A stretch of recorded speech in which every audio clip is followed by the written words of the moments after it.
नमस्कार। वैवाहिक विवाद के मामलों में अक्सर यह सवाल पूछा जाता है कि 7 साल के भीतर अगर पत्नी की मृत्यु हो जाती है तो क्या होगा। तो इस संबंध में कानूनी प्रावधान क्या हैं, आइए हम आपको बताते हैं। भारतीय दंड संहिता आईपीसी की 2 धाराएं हैं। एक धारा है 304B और एक धारा है 306। धारा 304B में दहेज मृत्यु डाउरी डेथ के बारे में बताया गया है और धारा 306 में किसी को आत्महत्या के लिए दुष्प्रेरित करने के बारे में बताया गया है। यानी अगर कोई भी व्यक्ति, वह विवाहित महिला हो या कोई भी व्यक्ति हो, अगर किसी के तंग करने की वजह से, किसी के दुष्प्रेरित करने की वजह से आत्महत्या कर लेता है तो ऐसे दुष्प्रेरित करने वाले व्यक्ति को, तंग करने वाले व्यक्ति को धारा 306 के तहत दंडित किया जाएगा। जैसे कि उदाहरण के लिए मान लीजिए किसी कंपनी में कोई कर्मचारी काम कर रहा है और उसका बॉस, उसका अधिकारी उसे तंग कर रहा है, टॉर्चर कर रहा है, परेशान करता है, जिसकी वजह से वह व्यक्ति आत्महत्या कर लेता है। तो ऐसा अधिकारी, ऐसा बॉस धारा 306 में दंडित किया जा सकता है। तो अब इसमें 7 साल का क्या मतलब है, ये जानना जरूरी है। 7 वर्ष के संदर्भ में भारतीय साक्ष्य अधिनियम की धारा 113A और धारा 113B को जानना चाहिए। इसके पहले हम आपको बर्डन ऑफ प्रूफ के बारे में ये बता दें कि सबूत का भार किसे कहते हैं। किसी अपराध को न्यायालय में साबित करने का भार जिसके ऊपर होता है उसी को बर्डन ऑफ प्रूफ कहते हैं। दीवानी मामलों में यह अलग तरह का होता है और फौजदारी मामलों में यह अलग प्रकार का होता है। फौजदारी मामले यानी किसी अपराध से संबंधित जो मामले होते हैं वे फौजदारी मामले कहलाते हैं।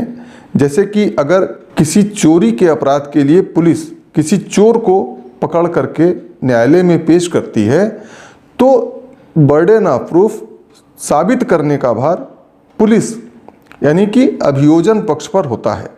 अभियोजन पक्ष को, प्रोसिक्यूशन को ही यह साबित करना होगा कि जिस व्यक्ति पर यह चोरी का आरोप लगाया गया है उसी ने चोरी किया है।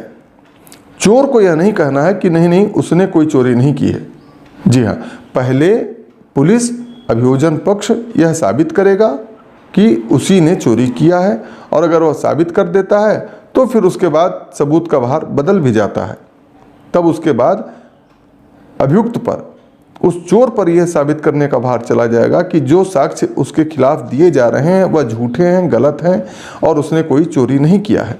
लेकिन साक्ष्य अधिनियम में उपधारणा, प्रिजम्पशन के बारे में भी कुछ नियम बनाए गए हैं। यानी कुछ मामले ऐसे होते हैं जिन्हें अगर साबित कर दिया जाए तो सबूत का भार बदल जाता है और न्यायालय यह मान लेती है कि हाँ, अभियुक्त ने ही अपराध किया है और उस समय यह अभियुक्त को साबित करना होता है कि उसने अपराध नहीं किया है। यानी तब उस समय पुलिस और अभियोजन यह साबित नहीं करेगा कि उसने अपराध किया है। तो इस परिप्रेक्ष्य में 7 वर्ष का मतलब हम आपको बता रहे हैं कि साक्ष्य अधिनियम की धारा 113A और 113B में इसी उपधारणा प्रिजम्पशन के बारे में बताया गया है कि यदि कोई विवाहित महिला अपने शादी के 7 वर्ष के भीतर अगर आत्महत्या कर लेती है तो न्यायालय मान लेगी कि उस आत्महत्या के लिए पति और पति के नातेदारों, रिश्तेदारों ने दुष्प्रेरित किया है और इस परिस्थिति में पति और पति के नातेदारों को यह साबित करना होगा कि उन्होंने दुष्प्रेरित नहीं किया था। इस प्रिजम्पशन को, इस उपधारणा को लागू करने के लिए कुछ एक शर्तों का होना जरूरी है, जिसमें से पहली शर्त यही है कि शादी के 7 साल के भीतर ऐसी आत्महत्या की गई हो और आत्महत्या करने के पहले पति या पति के नातेदारों ने क्रूरता की हो। क्रूरता का अर्थ धारा 498A में दिया हुआ है, जिसमें यह आता है कि कोई ऐसी शारीरिक चोट पहुंचाना, कोई दहेज की मांग करना, तंग करना, ये सब क्रूरता के तहत आते हैं। तो अगर इस प्रकार की क्रूरता उस विवाहित महिला के साथ की गई है और उसने 7 वर्ष के भीतर आत्महत्या कर लिया, तो यह न्यायालय मान लेगी कि यह आत्महत्या पति और पति के घर वालों के दुष्प्रेरण पर, दुष्प्रेरित करने के कारण, अबेटमेंट के कारण हुआ है और धारा 306 में दंडित किया जाएगा। तो ये थी शादी के 7 साल के भीतर पत्नी द्वारा आत्महत्या किए जाने के संबंध में उपधारणा कानून की संक्षिप्त जानकारी। आगे के वीडियो में हम आपको धारा 304B और साक्ष्य अधिनियम की धारा 113B के बारे में बताएंगे, जिसमें यह बताया गया है कि अगर ऐसी पत्नी आत्महत्या नहीं करती है, उसकी हत्या हो जाती है। जी हाँ, किसी व्यक्ति की मृत्यु या तो आत्महत्या से होती है या हत्या से होती है या दुर्घटना में होती है या स्वाभाविक मृत्यु होती है। तो आत्महत्या के बारे में तो हमने आज बताया। अगर हत्या होती है किसी विवाहित महिला की, तो उसके बारे में प्रावधान धारा 304B में दिया हुआ है और 7 वर्ष की उपधारणा वहाँ भी की जाती है।